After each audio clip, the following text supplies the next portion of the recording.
આટલું બધું ફર્યા પછી તમને બારેજા ધામ આવીને એક વખત તો વિચાર થયો જ હશે કે બારેજા ધામમાં દાણા નથી જોવાતા,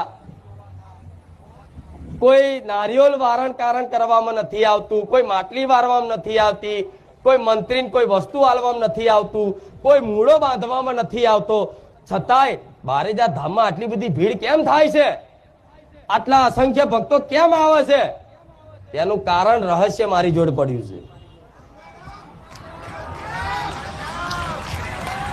એ રહસ્ય મારી જોડે એવું છે કે રહસ્ય જો કોઈ મારા ધામમાં આવનારા ભક્તો કદાચ વિશ્વાસ કરી અને સ્વીકારી લે ને તો માતા એવું કહીશ, જગતમાં દુનિયામાં ક્યાંય ફરવાની જરૂર નહીં, ચારે ધામ તમારા ઘેર વાસ ના કરાવું ને તો હું સોલંકી પેઢીની રહો મારી મેલડી નહીં.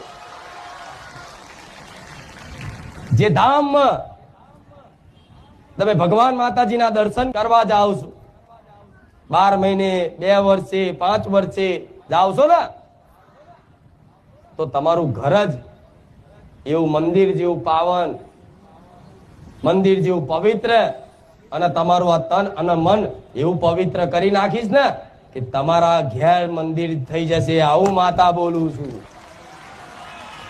તમારા ઘેર ધર્મ જાગૃત થઈ જશે કે જેથી તમારે દુનિયામાં ક્યાંય જવાની જરૂર ના પડે, પણ દુનિયા તમારા ઘેર દર્શન કરવા આવે એનું નામ માતા કહેવાય.